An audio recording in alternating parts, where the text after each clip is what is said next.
It's beautiful day that God has blessed us with. Really asking your prayers, folks, for Anna this morning. Anna's back in hospital. Of course, Derek and Rosemarie's daughter-in-law.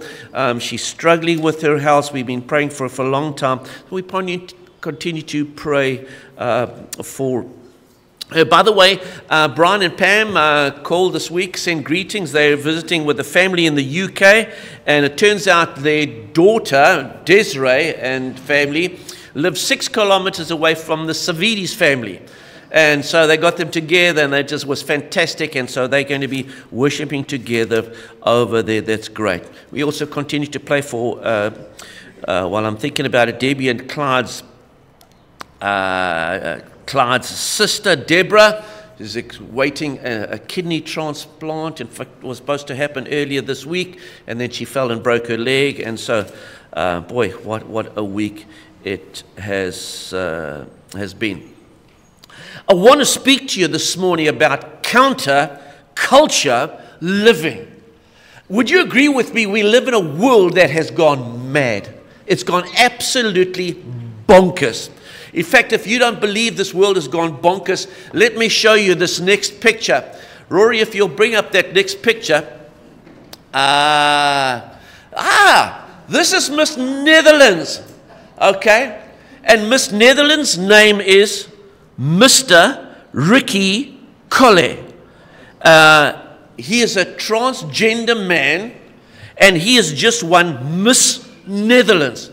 I tell you what, if I'm a woman, I'm up in arms. I don't want men winning our beauty contest. But if I don't know, this blows your mind as it's blown me. Maybe because I'm getting a little older and senile in this life. Our world is crazy. In the beginning, God created Adam and Eve. Okay? And when we live in a world that's gone crazy, but if you think our world is crazy now, it's been crazy for a very, very long time. In fact, I hope you stay for our Bible study this morning. We've got some wonderful stuff to talk about. But Christians need to be different in this life, in a culture that has gone crazy, because we are on a mission trip. Let's have a little. I hope you've got some notes on your lap this morning. You can fill these in as we go along. By the way, if you're going to stay for our Bible studies, just bring that piece of paper with, because I'm going to use the other side of it for you to write some other stuff in. Number one, the Christian life is a mission trip. I've been blessed in my life to go to a number of other countries, some of them on mission trips. I remember going to Botswana and eating mapani worms up. There was a different culture altogether. I mean, Diane and I were traveling up there. I drove this big Bedford. We had beds in the back and stuff. And we're going up to Maun. And we stopped at one place. We had to camp there close to the river. And it was hot. It was hot. And so we went into the like a little cafe. I don't know what you want to call it.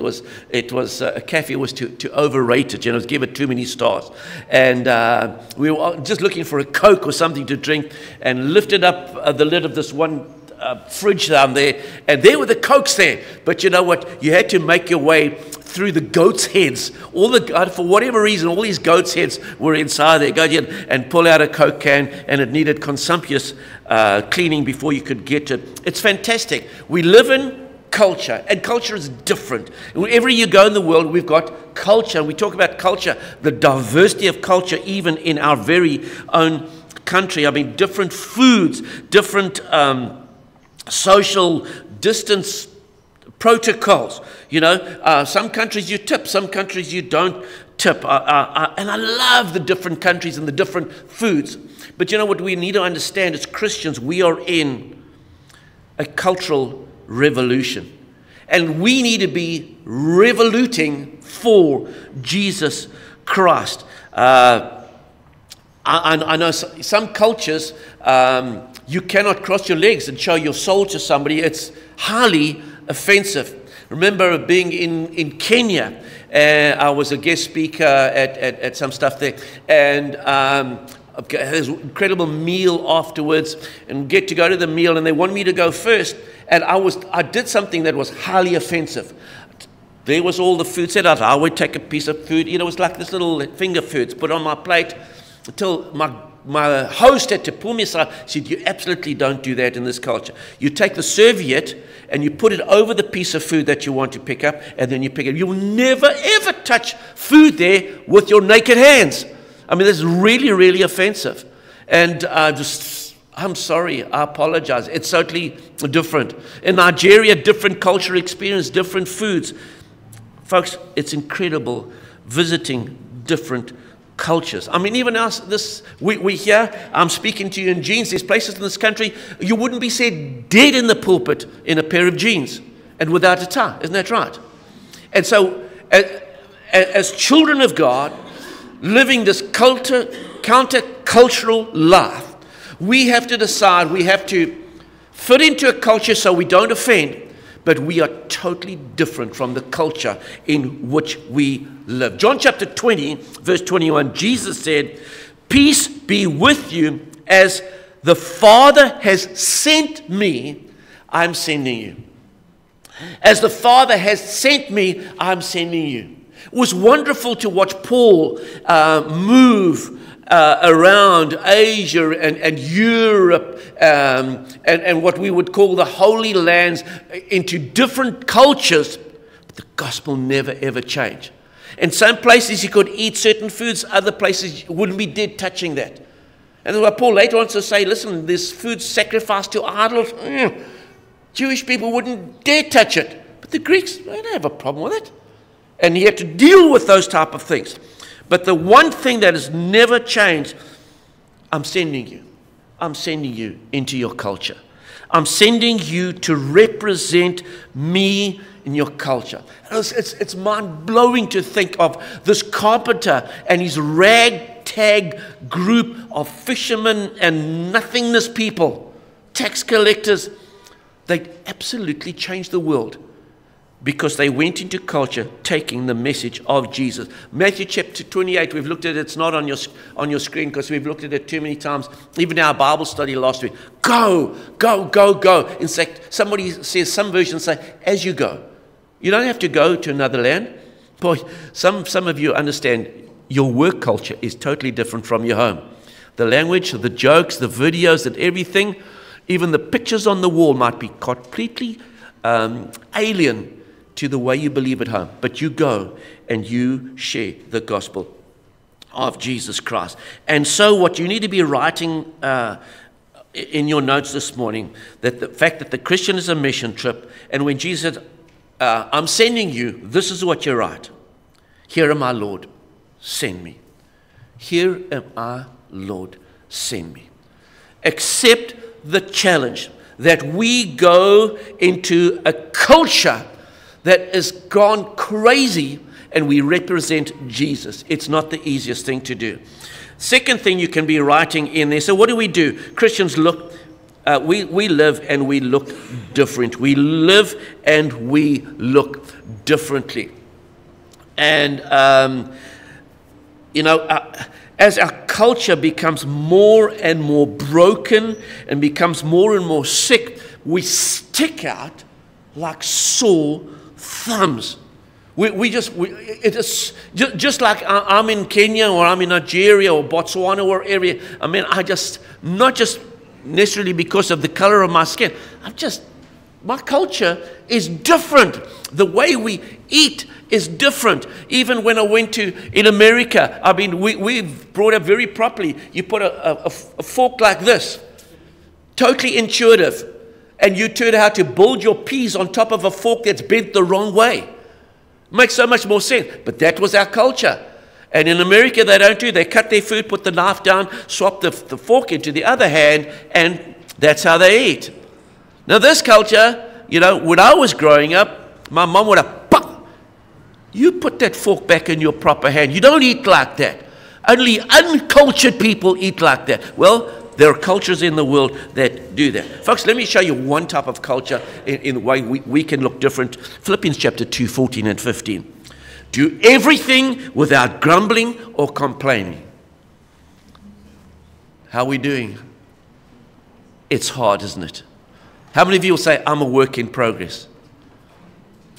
Because with our government and our load shedding and our crime and our... I mean, it's just crazy that we are supposed to be a people without grumbling or complaining. Why? Because that's what culture does. That was the local culture does. Everybody's always grumbling or complaining. Let me ask you this. How many of you could actually have a decent conversation with your friends if the rule was no grumbling, no complaining? So what do? We get together and say, oh, I can't believe load shedding, and we don't. That's what we do. And how different would we look in our culture if we did everything without grumbling or complaining, so that, Paul said to the church in Philippians, so that you may become blameless and pure, children of God, without fault in a warped and crooked generation. You would think Paul was writing it for our generation. He wrote this in the 1st century. He called the generation that he lived in a warped and crooked generation. Then you will shine.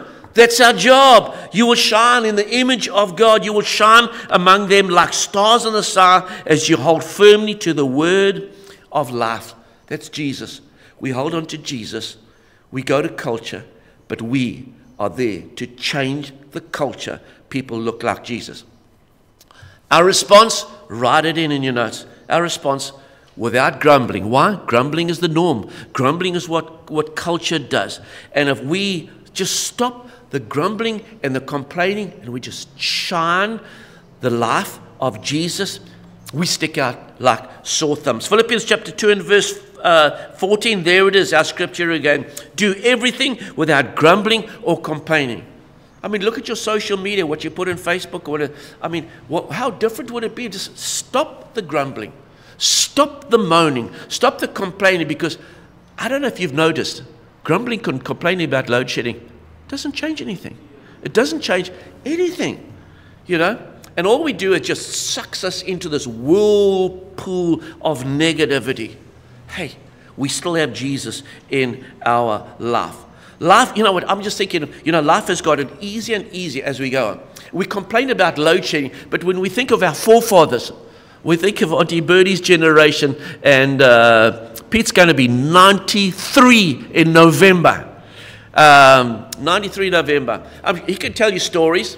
Many of you can tell stories. You never had a toilet inside the house. There's always outhouses, the way that we eat today was there was no this restaurant food and drive-thrus. It was cooking, and for many on fires. Unless you built a fire, you didn't have hot water. And yet we grumble about all these type of things. Even things like life has become so much easier.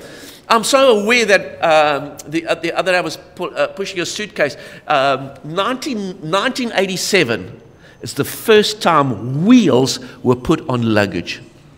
A pilot of an airline said, I'm tired of carrying these suitcases. So he fixed wheels, and it became... Now everybody who travels anywhere internationally has got wheels on their suitcases. It would be unthinkable to be carrying a suitcase without wheels. So Lord, forgive us when we complain about stuff we can't control. Look at 1 John chapter 4, verse 6 and verse 7. God is love, and all who live in love, not who live to grumble, all who live in life live in God, and God lives in them. And as we live in God, our love grows more perfect. Folks, I know it is not easy. And often I catch myself just complaining about stuff that I can't, we cannot change. But when we live in love, it's a growth process. I'm a work in progress, as probably you are. Our response to this, to God saying to live in love, our response is we stand out. We stand out. And you know what? It's not always the thing that we want to do. But he said we stand out. Philippians chapter 2, let's read 14 and 15 again. So that you may become blameless and pure. Blameless means that people can't point fingers at you, because you cannot be sharing the love of Jesus, the gospel message, and be complaining and groaning and griping on the other side. People will just point fingers. So what a hypocrite. He says, God is all I need. God is love. And meantime, you're groaning and complaining. So that you become blameless and pure children of God without fault in a warped and crooked generation. Then you will shine. Then you will shine. Why then you will shine? Well, because everybody else is grumbling and complaining. Everybody else is just, wow, you know, the government and this and that and the load shedding and the crime and that. And if that's all we got to speak about, folks, wherein are we going to find time to speak about the gospel? I want to read from you Romans chapter 12 and verse 2 from the Message Bible. Remember Eugene Peterson? He took the Bible and then he wrote it in a paraphrased version so his children could understand it. This is what he said in Romans chapter 12 and verse 2. Don't become so well adjusted to your culture that you fit into it without even thinking.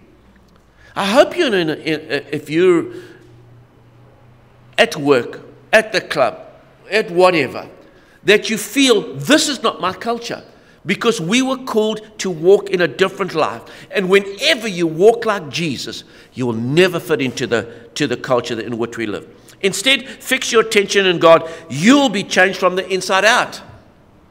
Readily recognize what He wants from you, and quickly respond to it. Unlike the culture around you, always dragging you down to its level of immaturity. God brings the best out of you, develops well-formed maturity in you. Our response to that, write it in. We hold firm to Jesus. We hold firm to Jesus. Philippians chapter 2 and verse 15. As you hold firmly to the word of life, and that is Jesus. Let's move on to Philippians chapter 1 and verse 27. Whatever happens, sickness, financial problems, you know, the issues in the country, whatever happens, conduct yourselves in a manner worthy of Christ. You know, I really want it to be said of me, and I hope of you, that Christ said, I'm proud of you. You know that situation, boy, that was a difficult situation you found yourself in. Those neighbors, I cannot believe. Those that boss of yours, so difficult. But you know what? I'm proud of you because you conducted yourself in a manner worthy of the gospel. Then, whether I come to see you or only hear about you in my absence. Paul talking to the church of Philippi. You know, the word has been spread. It's coming to me. I'm hearing how amazing you guys are doing. I will know that you stand firm in one spirit, striving together as one for the faith of the gospel. Folks, the only reason we are together this morning is Jesus Christ. Many of us wouldn't know each other, wouldn't even spend time together, wouldn't have a cup of coffee together like we're going to do in a short while if it wasn't for Jesus. We come from different backgrounds, we speak different languages, we've got different cultures, you know, we've got different mindsets, different educations. We're all different, you know. Some of us were even born in Brakpan. And you know what? We're still together. We still love those people in Jesus Christ. Number 3 or 4, we need to live as ambassadors. We need to live as ambassadors. You know, South Africa does not have an ambassador to South Africa. An ambassador is always to a country that's not your own. And we're ambassadors, so what's the Lord telling us? This is not your home. You're just there, you're only there representing me. And when you go to that other country, you better be on your best behavior, because we're not representing ourselves. We're representing the country from which we came. And so we represent our God from heaven. We live as ambassadors. 2 Corinthians chapter 6 and verse 22. So we are Christ's ambassadors. God is making his appeal through us, through Brian, through Rowley, through Andre, through Adele. We speak for Christ when we plead, come back to God. That's our job in culture. Come back to God. Come back to God. Hey, Miss Netherlands, you need to come back to God, because it's not life is not what you think about it, because this world is not my home. Number 4, as we close out, we need to look like the impious Galileans. down reading this. So she said, what is this impious? So let me tell you the story about the impious Galileans. In 252 AD, a devastating plague ripped through a place called Carthage. And there was the bishop of Carthage. His name was Cyprian. And in fact, this plague just was killing people. People was getting really, really sick. And in fact, it later was named Cyprian's plague. Not because he caused the plague, but what he did is he called all the Christians, I want to meet you in the town square. And while everybody was running for their lives and getting out of town, I called him and said, listen, what would Jesus do in this plague? And so they formulated a plan to look after the sick and to take care of the dying. And this was so counter-culture, history has recorded it. Because if a little village over there, and this plague had come into that village, guess what they do? Send the soldiers in, burn the village, dead the living, everybody. People were taking their sick relatives and throwing them out into the streets, closing the doors. And guess what? This man, Cyprian, and his Christian believer colleagues, they went out in the streets and they picked up these believers and they nursed them back to life. And many of them lost their own lives because they were doing what only Jesus would have done. Because he would have gone to the lepers, he went to the deaf, to the lame, to the blind. Jesus went to the sick. 100 years later, the Emperor Julian the Apostate wrote about this. Now, by the way, Julian the Apostate, his mother didn't give him the name Julian the Apostate. He was named Julian, and later he would be known as apostate because he hated Christians, like the passion. And he noted this Christianity was taking traction, and people were flocking to become Christians. And he was really struggling with all the pagan priests, because these pagan priests, they wouldn't go out in the street and help a sick person, but not just a Christian, not just a priest, but ordinary Christian men and women were helping out. He said, while the pagan priests, this is the Emperor Julian the Apostate wrote in round about 350, while the pagan priests neglected the poor, the hated Christians devoted themselves to works of charity. So where did this name get of impious Christians? Because they weren't pious. Because the Christians refused to worship the gods. They refused to bow down to idols. So the Galileans, Christians, were named the impious. They weren't pious. There was only one Jesus. There was only one God who they would bow down to. And so a culture was born in which people were able to represent Jesus, even if it meant neglecting their own well-being. And the scripture we leave you today, 1 John chapter 4 and verse 19. We love because he first loved us. We love because he first loved us. So I'm asking you this morning, how are you doing in your culture, at your work, at your neighborhood? Or when you get together with your neighbors across the fence, do you just grumble and complain just like them? Or do they say, there's something different about him? The way that you treat that waiter, the way that you work with your employees, the way that you work with your gardener, or if you've got some help in the house, how do you treat those people? Do they say, this person is counterculture? Because no one else in our culture does that. We need to be doing that. Because folks, that's what our dream is for this congregation, is that, you know, we're in an interesting phase in our lives now. And I think of Auntie Birdie in the years that gone back. When I was baptized right next door in this baptistry, in that old auditorium, before this was even built. And how this area has changed and how things have changed. And we're looking, and the elders have been praying about where to from now. And we're ultimately, as we've spoken about this before, we want to move out of this building, go somewhere. We're not really sure yet, But we've even had some bites on the building, and we're looking at, and we ask for your prayers in this whole thing. Because how come there's only the church here?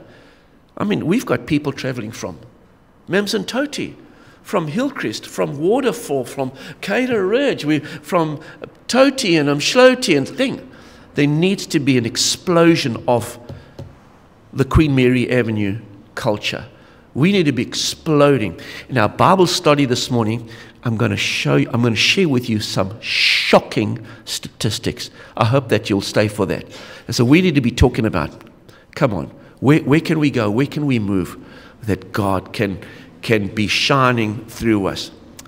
We shine, like the scripture we looked at this morning, shine like stars in this very dark culture. Let's stand together as we sing.